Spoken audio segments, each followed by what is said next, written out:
असतात तशा माणसांमध्ये नसतात. 2500 वर्षांपूर्वी म्हणून वैदिकाच्या वर्चस्वाला हादरा देणारे तथागत गौतम बुद्ध आणि समाजातील एका घटकाला पाण्याच्या एका थेंबासाठी हजारो वर्ष संघर्ष करायला लावला तुम्ही. त्या समाजाच्या उद्धारासाठी ते आरक्षण दिलं, ठीक आहे, पण दुसरी गोष्ट लक्षात ठेव म्हटलं, त्यांनी मनुस्मृती जाळली. त्या अत्यंत किळसवाण्या आणि अत्यंत काय म्हणतात माणूस नाही, आपल्याला तो भाव केलाय हिंदू मुसलमान. आपल्या सगळे महामानवांना तथागत बुद्धांपासून तुकोबारायांपर्यंत, शिवरायांपासून निवरायांपर्यंत यांनी हीच विषमता या मातीत उकडून फेकून दिली आणि क्रांती केली. सगळ्यात पहिल्यांदा मी आपल्या सन्माननीय अध्यक्षांचं कौतुक करतो की दुसऱ्याच्या पैशाला 39 देश फिरायचे, तेही बायोलॉजिकल जन्म झालेला असतो.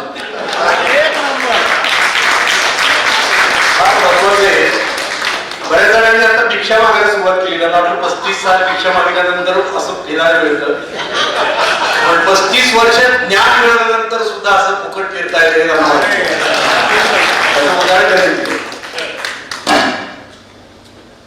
विचार मंचावरील सगळे मान्यवर आणि उपस्थित मित्रमैत्रिणींनो, सगळी माणसं समान आहेत, त्यांच्यात वर्णभेद नाही. पशु पक्ष्यांमध्ये जशा जाती असतात तशा माणसांमध्ये नसतात. हे 2500 वर्षांपूर्वी म्हणून वैदिकाच्या वर्चस्वाला हादरा देणारे तथागत गौतम बुद्ध महाराशी शिवे कोपे ब्राह्मण तो नव्हे दया प्रायचित्त काही देहत्यागिता नाही अशी गर्जना करत कर्मठ धर्म मार्तंडांसमोर दंड थोपटून आव्हान देणारे जगद्गुरु संत तुकोबाराया कष्टकरी गोरगरीब रयतेला गुलामगिरीतून बाहेर काढण्यासाठी 18 पगड जातीच्या मावळ्यांचा हात हातात घेऊन स्वराज्याची निर्मिती करणारे छत्रपती शिवाजी महाराज. कुठलाही धर्म हा देवाने निर्माण केलेला नाही. चातुर्वर्ण्य आणि जातीभेद ही माणसाची निर्मिती आहे हे सत्य बेधडकपणे सांगणारे आणि बहुजनांना शिक्षित करण्यासाठी आपलं आयुष्य खर्ची घालणारे महात्मा फुले, सावित्रीबाई फुले सरकारी कर्मचाऱ्यांना अस्पृश्यता सोडता येत नसेल तर त्यांनी राजीनामा द्यावा, किमान सरकारी कार्यालय तरी अशा अमानुष प्रथेपासून मुक्त होतील असं ठणकावून सांगत जातीभेद निर्मूलनासाठी आक्रमक पावलं उचलणारे आरक्षणाचे जनक राजर्षी शाहू महाराज आणि या सगळ्या महामानवांच्या संघर्षावर कळस चढवणारे राजवाड्यात जन्माला आलेला राजपुत्र असो किंवा झोपडीत जन्माला आलेलं कष्टकऱ्याचं लेकरू असो दोघांनाही समान न्याय देणारं संविधान निर्माण करणारे विश्वरत्न डॉक्टर बाबासाहेब आंबेडकर या आपल्या सगळ्या महान पूर्वजांचं मी आजच्या दिवशी कृतज्ञतापूर्वक स्मरण करतो. पूर्वज म्हणाल मी, पण आज मला माझ्या आजोबांचं एक वाक्य आठवतंय. माझे आजोबा भूमिहीन शेतमजूर होते. कुठेतरी वारकरी होते, तेव्हा कुठेतरी वारीत गाडगे बाबांचं कीर्तन ऐकलं. ते म्हणजे मुलांना शिकवा. मुंबईत आजोबा आले, मिलमध्ये हमाली केली आणि पोरं शिकवली, म्हणून आम्ही इथपर्यंत पोहोचू शकतो. वारकरी होते, अशिक्षित होते, पण तुकाराम गाथा तोंडपाठ होती त्यांची. एक दिवस मी लहान असताना त्यांना कुतूहलाने विचारलं, म्हणजे नाना तुम्ही वारीतनं चालत चालत पंढरपूरला जाता, पंढरपूरला पोहोचल्यावर फक्त कळसाचं दर्शन घेऊन परत येता, तेवढं जातच नाही तुम्ही विठ्ठलाचं दर्शन घ्यायला, मग विठ्ठल तुम्हाला प्रसन्न कसा होणार? त्यावेळी माझ्या आजोबांनी मला सांगितलं होतं, ते मला आठवतंय. ते म्हणले, अरे बाबा आपला इठुरा या देवळात नसतो, गोरगरीब कष्टकऱ्याच्या काळजात असतो. तुला इठुराला पसंत करून घ्यायचंय का? तर भुकेल्याला अन्न द्यायचा, तांजलेल्याला पाणी द्यायचा, इठुराया पसंत होईल. आज ही मॅच्युरिटी आल्यानंतर मला लक्षात येतंय की ताने देण्याला पाणी देणं हाच खरा धर्म असं सांगणारा वारकरी संप्रदाय हा धर्माच्या नावाखाली पाण्यालाही स्पर्श करून न देणाऱ्या मनुवादी व्यवस्थेविरुद्धचा खरा विद्रोह होता. हाच विद्रोह, याच विद्रोहाची आग पुढे जाऊन प्रखर केली ती डॉक्टर बाबासाहेब आंबेडकरांनी. चौदा तळ्याचा सत्याग्रह हा फक्त पाण्यासाठी नव्हता, सगळेच साध्य करतात. माणसाला माणसात आणण्यासाठी सुरू केलेला तो क्रांती संग्रह होता. काय विचार करताना मला असं जाणवतं की किती ती विचारधारा किती नीच असेल, ज्या विचारधारेत तहानल्या माणसाला पाणी देणं एवढी माणुसकी सुद्धा नव्हती. माणसात उच्च नीच ठरवून भेद करणारी, आपल्यातल्याच काही लोकांना शूद्र ठरवून त्यांना पाण्यापासून शिक्षणापर्यंत सगळ्या गोष्टींपासून वंचित ठेवणारी, माणसाला जनावरांपेक्षा वाईट वागणूक देणारी, घृणास्पद आणि लाजिरवाणी विचारधारा दुसरी कुठली नसेल. काय मला असं वाटतं. आणि आमच्या मी ज्या क्षेत्रात काम करतो ना, आता मला कलाकार म्हणून तुम्ही सगळ्यांनी डोक्यावर घेतलंय, तर त्या क्षेत्रात या विचारांचे जवळजवळ 90% लोक आहेत. 10% सगळेच गप्प आहेत घाबरून. त्यातलं एक महान नट आहेत त्या विचारधारेचे, ज्या विचारधारेचं मी तुम्हाला सांगितलं, त्या विचारधारेचे महान नट आहेत. ते असे काय त्यांचे मनोवादी विचार त्यांच्या सोशल मीडियावर मांडत असतात. त्याला आम्ही नथुरामी नट म्हणतो.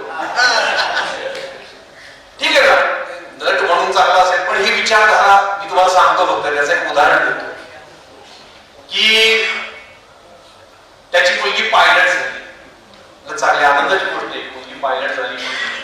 त्यानं सोशल मीडियावर पोस्ट केली. म्हटलं बाबाला कौतुक असतं, मी सुद्धा केली असते पोस्ट. मी सुद्धा माझ्या मुलीचं कौतुक करतोच सोशल मीडियावर. पण त्या पोस्ट मध्ये त्यानं काय केलं की मुलीचं कौतुक करता करता आरक्षण घेणाऱ्यांना टोमणे मारले. माझी मुलगी आरक्षण घेण्यापर्यंत पोहोचली याचा मला अभिमान आहे असं लिहिलं त्यानं. मग मी त्याला उत्तर दिलं. आता मग मला उत्तर देणं भाग होतं. एकदा मला या आक्रमक उत्तरांवरून माझ्यावर खूप टीका होते. म्हणजे तू डॉक्टर बाबासाहेब आंबेडकरांचे विचार सांगतो, शिवरायांचे, आणि इतका आक्रमक बोलतोस. एकदा राहीबिडे मॅडमचा मेसेज केला तरी मला बाबासाहेब आंबेडकरांचे आक्रमक टायटल्स आहेत ती सगळी मला पाठवून द्या. म्हणजे सांगतो आंबेडकरांची आक्रमकता काय होती त्याच्यापेक्षा खूप कमीच मी दाखवतो. पण मी त्यावेळी त्याला लिहिलं की बाबा रे, तुम्ही आपण जे टिपिकल प्रत्येक वेळी बोलतो की 5000 वर्ष तुम्ही आरक्षण घेतलं, 100% आरक्षण घेतलं.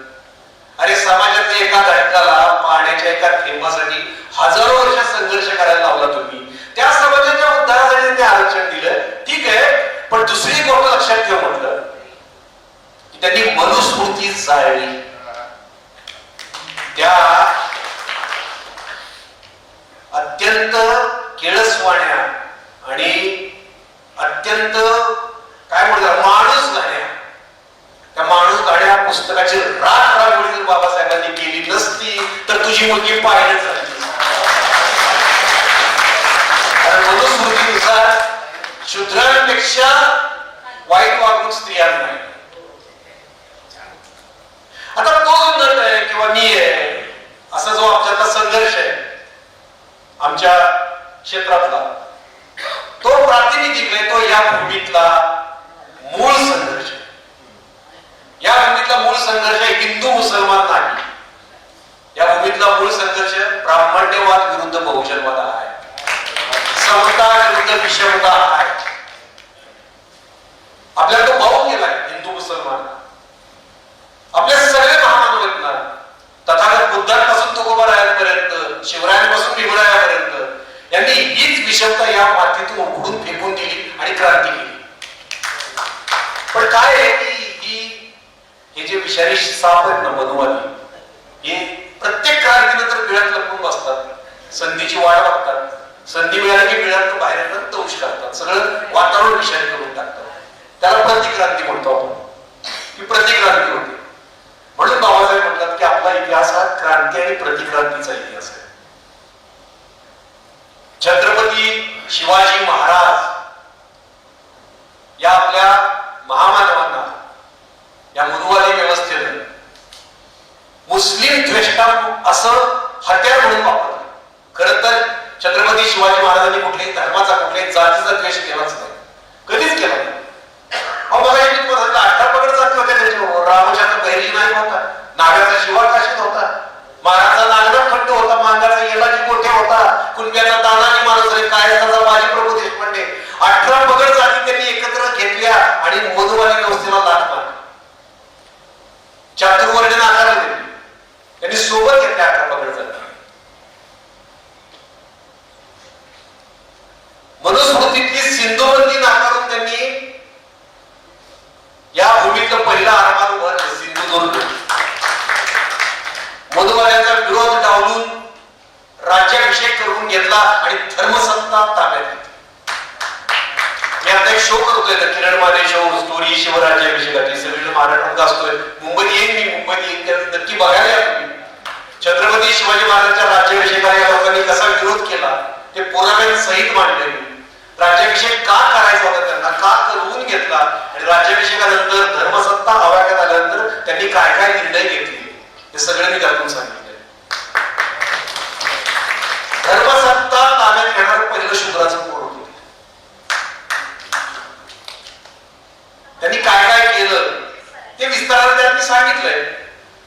पण एक बाबासाहेबांनी जो त्यांच्या भाषणात सांगितलं होतं ते पण आपण विचार केला पाहिजे की जर आपला वाद हिंदू मुसलमान असता, मूळ संघर्ष, तर महाराजांच्या नंतर ही शिवशाहीवर खाला घालून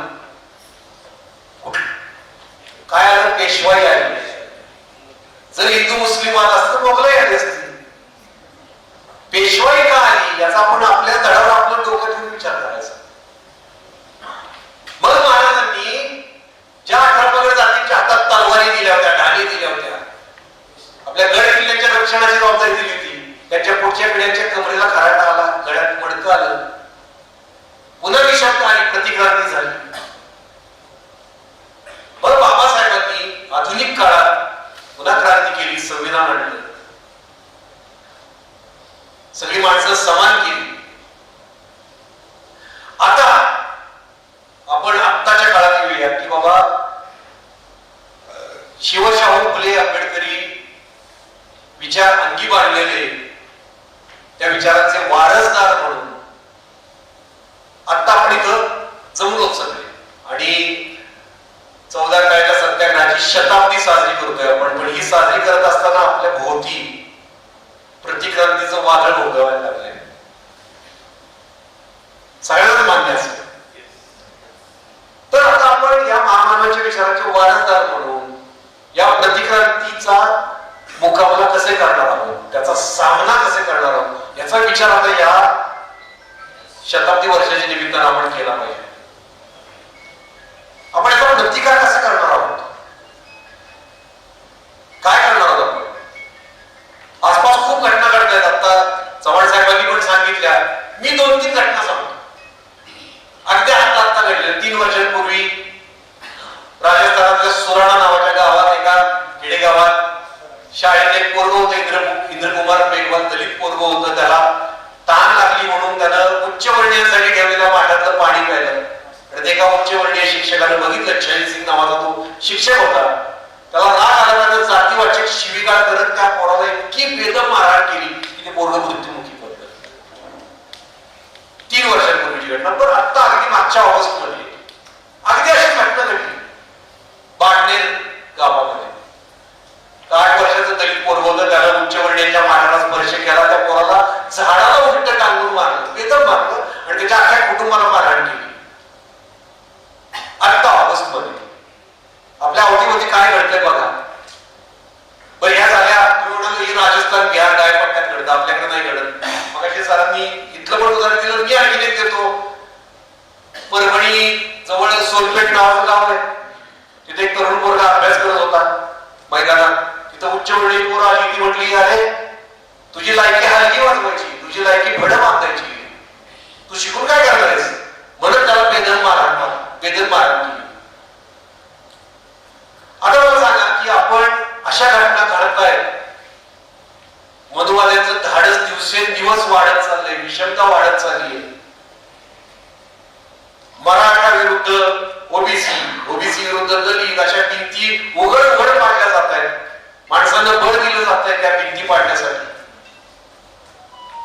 यावेळी आपण, तुम्ही सगळे पत्रकार म्हणून, आम्ही कलाकार म्हणून, तुम्ही ज्या आपल्या व्यवसायात असाल, एक सजग नागरिक म्हणून आपण या विरोधात काय करतोय, कसा आवाज उठवतोय? आपण बाबासाहेबांचं नाव घेतो, आपण कसा संघर्ष करतो याच्या विरोधात? परिस्थिती सगळी हाताबाहेर चाललेली आहे. काय ना, मनुस्मृतीत एक नियम आहे की शूद्रानं उच्चवर्णीयांच्या डोळ्याला डोळा मिळवायचा नाही, त्यानं त्याच्या पायाच्या नखाकडे बघून बोलायचं, असा नियम आहे. बाबासाहेबांनी संविधान आणलं आहे, आपल्याला नजरेला नजर मिळवायची ताकद दिली, जाब विचारायची ताकद दिली, पण ती ताकद आपण वापरतच नसतो. तर आपण कुठल्या तोंडाने जय भीम म्हणायचं? ती ताकद वापरली पाहिजे ना. एक वाक्य आपण सगळ्या भाषणात अगदी घसा खरवडून सांगतो, आपण म्हणतो शिका, संघटित व्हा, संघर्ष करा. पण बाबासाहेबांना, आता बाबासाहेबांचं एक एक वाक्य, तो महान प्रचंड ज्ञानी माणूस होता होतो. ते साधं वाक्य नाहीये ना, ते त्याचं इंटरप्रिटेशन काय आहे त्याचं ते समजून घेतच नाही आपण, फक्त वाक्य पाठ केले आपण. शिका म्हणजे शिका, शिका म्हणजे शिका नाही, शिकत तर सगळे जातात. तुम्ही तुमच्या पदव्या घेणं, डिग्री मिळवणं, इंजिनियर डॉक्टर होणं म्हणजे शिका नाही. आणि शिक्षण म्हणजे काय, आपल्याकडे काय असतं? कॉम्रेड गोविंद पानसरे विचारायचं ना, म्हणायचं इथं विद्यार्थी तयार होत नाहीत, विद्यार्थी नसतात कॉलेजमध्ये, परीक्षार्थी असतात. परीक्षेपुरता रट्टा मारायचा, किती मार्काला काय आहे, 14 मार्क सरासरी 5 मार्काला होतं. ज्ञान घेण्याची प्रक्रियाच होत नाही आपल्याकडे. शिका म्हणजे ज्ञान घ्या, हे बाबासाहेबांनी सांगितलं होतं आपल्याला. 22 ज्ञान शाखांच्या पदव्या होत्या त्यांच्याकडे, ती काही भूकंपट्टी केली होती त्यांनी. आपली परीक्षा म्हणजे 3 तास पाठांतराची परीक्षा असते, ज्ञानाची परीक्षा कधीच होत नाही.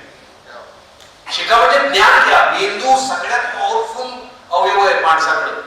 जनावरांपेक्षा आपल्याला वेगळं करतो मेंदू, कारण माणसाचा मेंदू विकसित झालेला आहे.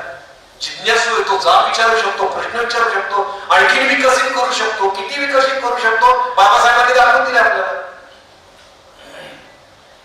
22 ज्ञान शाखा, काही आंतरराष्ट्रीय खायचं काम नाही, त्यांनी दाखवून दिलं. तो मेंदूच आज आपण घाण टाकला, आपण शिकलोय फक्त. म्हणजे फक्त आपण बाकी सगळं मेंदूत काय, तर व्हॉट्सअप, न्यूज चॅनल, प्रोपगंडा, सिनेमाने जे शिकवला इतिहास तोच आपण मेंदूत भरून घेतोय. इतका पॉवरफुल अवयव त्याचा आपण डस्टबिन बनवतोय, कचरा कोंडी बनवतो. म्हणजे मी ज्यावेळी राहिलं, मी आता नाटक करतोय स्टोरी शिवराज्याभिषेकाची, त्यात मी पुराव्यासहित राज्याभिषेकाचा इतिहास सांगितला. त्यात मी काही बाबासाहेब आंबेडकरांचे पुरावे दिले. डॉक्टर बाबासाहेब आंबेडकरांनी याविषयी काय लिहिले, तर IAS अधिकाऱ्यांचा मेसेज आला माझ्या एका मित्राला, डॉक्टर बाबासाहेब आंबेडकरांचा यांच्याशी काय संबंध, शिवराज्याभिषेकाशी, त्यांचा इतिहासाशी काय संबंध? म्हणजे मला IAS अधिकारी येतो, ज्ञान शून्य. त्याला मी लिस्ट पाठवली सगळी, हे वाच बाबा, पुस्तकं वाच. वाचाच काहीतरी करून IAS झाले सर, पेपर तो वाच. ज्ञान घेतलं जात नाही आपल्याकडे. ज्ञान हा प्रॉब्लेम आहे सगळ्या क्षेत्रात. आमच्या कलेच्या क्षेत्रात पण हेच आहे. गोकमपट्टी, डायलॉग पाठ करायचे आणि बोलायचं. ज्ञानी नटच नाही आपल्याकडे, जे पूर्वी होऊन गेले फुले, श्रीराम लागू वगैरे अलीकडच्या काळात. ज्ञान घेण्याची प्रक्रिया काय आहे? आणि नुसती पुस्तकं नाही, समाज वाचला पाहिजे, माणसं वाचली पाहिजे, समाज व्यवस्था. मग आपल्याला न्यूज चॅनल मध्ये सांगताय ते खरं का खोटं कळतं आपल्याला. आता मग आम्ही गप्पा मारत बसलो होतो, मला आपले झा साहेब शॅडो आर्टिस्ट पुस्तक लिहिलं, लगेच ते मागवून घेतलं. लगेच मी ते वाचलं नव्हतं, मला वाईट वाटलं की एवढं चांगलं पुस्तक आपल्या वाचनात कसं आलं नाही. मी सर जरा प्लस बघितला,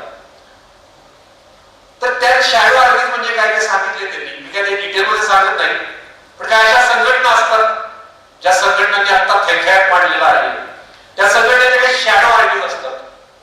त्यांना काही वाईट कृत्य करायचं असतं तर काही संघटनांना पुढे करावं लागते. तसं आजकाल न्यूज चॅनलला कुणाविषयी काही वाईट बोलायचं तर काही अशी काळजी पुढे केली असतात, त्यांना वाईट बोलायचं नव्हतं एखाद्या माणसाविषयी, आणि ते आपण न्यूज चॅनल मधून बघायचं.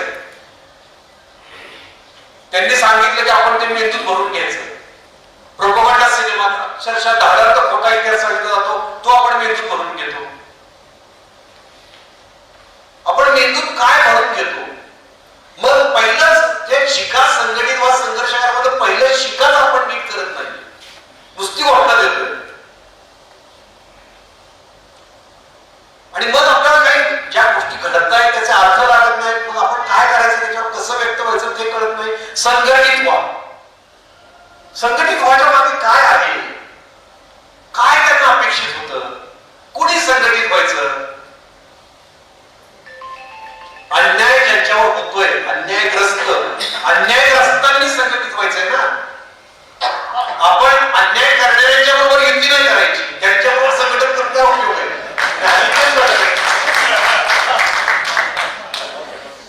पुरेली मेंढी गेली लांडग्याच्या मागे, मेंढी लांडग्याबरोबर युती करते, मग कसं काय? कसं संघटन काय उपयोगाचं नाही. नाही बाबासाहेबांनी सांगितलं संघटित व्हा, आम्ही होतो संघटित. आता तो लांडगा खाणार नंतर तो आता तात्पुरता जवळ करतोय तुला त्याचा संख्याबळ वाढवण्यासाठी, नंतर तो खाणार आहे तुला, हेच मेंढीला कळत नाही. आपण डिस्कवरी चॅनल बघत असाल तर तुम्हाला कळलं की मशीनचा एखादा कळप असतो, तो वाघाला जवळ पडून लावतो. संघटन, शोषित पीडितांनी संघटन केलं पाहिजे. गुलाम आणि मालक यांचं संघटन कधी शक्य नाही.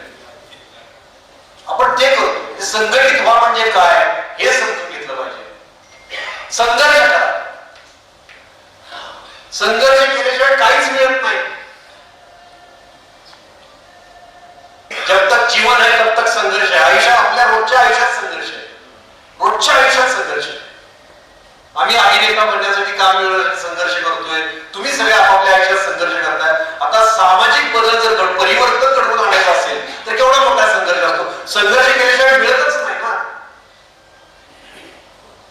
ते कॉम्रेड गोविंद पानसरेंनी मस्त सांगितलं होतं एकदा की ते म्हणाले की असं म्हणजे विनवणे करून काही मिळत नाही हो, की नका ना शिकू शकता, काय काय आपण शेवटी सगळी माणसंच आहोत, सगळे समानच आहोत, नका असं वागू, असं म्हणून कुणी ऐकत नाही. संघर्षच करावा लागतो.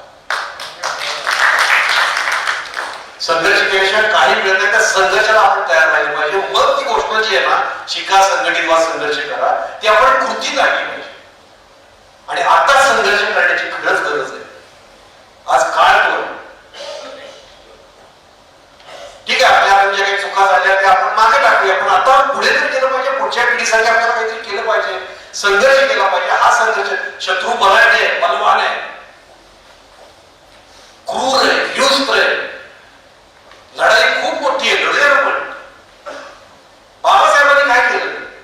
पण त्यावेळी सगळा अशिक्षित समाज होता, त्या समाजाला बरोबर घेऊन संघर्ष केला त्यांनी. आपल्या बरोबर शिक्षित लोक आहेत, त्यांना आपल्याला ज्ञानी करायचंय आणि संघर्षासाठी तयार करायचंय संघटन करून. आणि आवड नाही, आपण सगळ्यांनी मिळून यासाठी झटलं पाहिजे, प्रयत्न केले पाहिजे. मला बरं वाटतंय की किमान 2.5-3 तास तुम्ही इथे बसता. काही ठिकाणी आपण कंटाळलो हे झालं, पण तुम्ही हल्ला नाही, कारण विचारांची प्रामाणिक आहे आपण सगळे. अशी माणसं जोपर्यंत येत ना तोपर्यंत निराशा येणार नाही. आपण संघर्ष करूया. आपल्या महामानवांना जो अपेक्षित समाज होता तो समाज आपल्याला घडवायचा आहे आपल्या पुढच्या पिढ्यांसाठी. त्यासाठी प्रयत्न करूया. आपण लढतोय, काही जण बळी जातील त्यातले, मी तू असेल नसेल मला माहित नाही, आपण सगळे एकत्र राहूया, बघूया, करत राहायचं, शेवटच्या श्वासापर्यंत लढत राहायचं. कारण आपल्याला एक निरोगी, निकोप, सुदृढ समाज निर्माण करायचा आहे. आपल्या समाजाचा प्रत्येक घटक आनंदी राहिला पाहिजे, असं काहीतरी आपल्याला निर्माण करायचंय. हे जग सुंदर करायचं आपल्याला. जे बाबासाहेबांनी केलं होतं ते आपल्याला पुढे न्यायचंय. आता ते पुन्हा सगळं कलुषित झालंय, विषारी झालंय, ते सगळं बाजूला करून आपल्याला पुन्हा एकदा एक खूप सुंदर समाज निर्माण करायचा आहे, त्यांच्या स्वप्नातला समाज निर्माण करायचा आहे. आणि मला वाटतं की आजचा हा कार्यक्रम आहे, शताब्दी वर्ष म्हणजे ही सुरुवात आहे. हे वर्षभर आणि वर्षभर पुढे काय सुरू राहील, तर हे त्या दिशेने टाकलेलं पाऊल आहे असं मी समजतोय आता.